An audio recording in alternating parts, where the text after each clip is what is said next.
Bab 1, perubahan sosial dan dampaknya bagi kehidupan masyarakat. Perubahan sosial adalah proses peralihan atau transformasi yang mengubah tata nilai kehidupan masyarakat, norma, dan struktur sosial. Perubahan sosial dimulai dari revolusi pangan, yang dimana dulu tuh manusia itu berburu, tapi karena sudah terjadi revolusi, jadi mereka itu bercocok tanam dan ternak.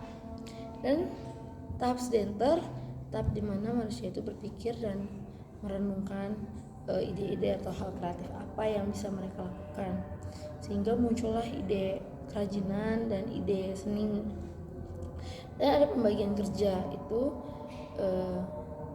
di dalamnya itu terdapat banyak berbagai macam profesi pekerjaan seperti petani, peternak, dan pengrajin. Dan selanjutnya ada ciri-ciri perubahan sosial. Yang pertama tuh ada norma sosial. Nah, norma sosial ini tuh contohnya tuh seperti zaman dulu masyarakat tuh tidak boleh menyuarakan suara mereka saat pers.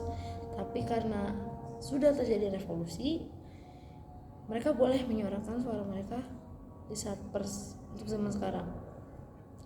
Dan selanjutnya itu ada LGBT. Zaman dulu LGBT itu tidak diperbolehkan di negara-negara manapun. Tapi zaman sekarang LGBT itu diperbolehkan. Bahkan ada negara yang menormalisasi LGBT seperti Thailand dan Perancis. Dan selanjutnya itu ada gotong royong. Zaman dulu masyarakat itu lebih suka melakukan pekerjaan secara gotong royong. Tapi zaman sekarang masyarakat lebih suka melakukan pekerjaan secara individualis atau sendiri. Dan kedua itu ada pola perilaku. Ada pola sosial. Pola sosial. Zaman dulu masyarakat itu belum mengenal yang namanya alat teknologi, atau mereka tuh lebih suka berkomunikasi secara offline, secara tatap muka. Tapi karena ya balik lagi, karena adanya revolusi, jadi manusia itu lebih suka berkomunikasi secara daring gitu atau online. Dan juga selanjutnya itu ada mencari pacar. Zaman dulu mencari pacar tuh bisa dicari secara langsung, tapi karena ya balik lagi, karena adanya revolusi dan teknologi udah maju, jadi masyarakat zaman sekarang lebih suka cari pacar lewat Tinder atau app. Dan selanjutnya itu ada interaksi. Interaksi ini dibedakan menjadi 3. Ada yang dangkal, menengah, dan dalam. Nah, dangkal ini tuh bersifat tidak formal dan nggak punya rasa ketertarikan satu sama lain. Contohnya tuh berkomunikasi dengan abang Grab. Dan selanjutnya tuh menengah. Menengah ini tuh bersifat formal atau memiliki opini yang sama. Contohnya tuh berkomunikasi dengan guru. Nah, kalau dalam intimate itu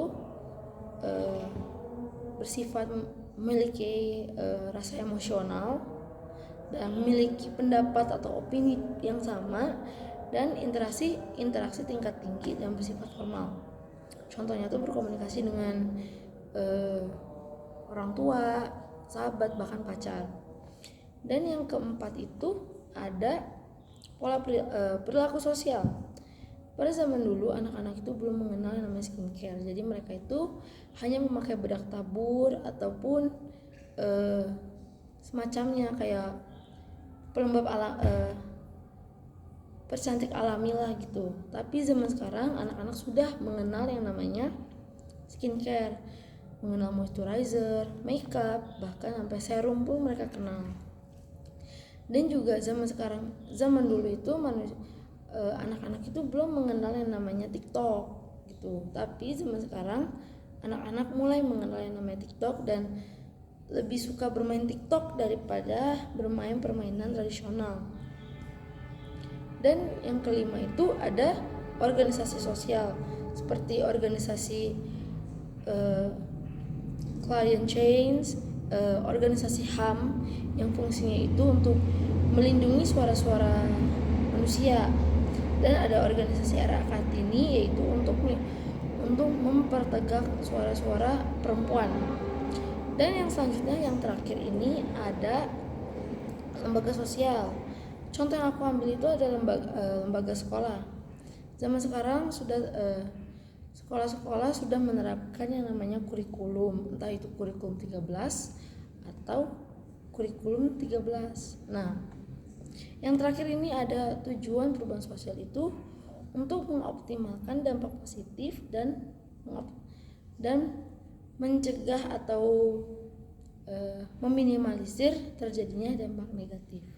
Sekian penjelasan dari saya, Miss. Terima kasih. Kalau ada yang sedikit terbata-bata, maafkan saya, Miss.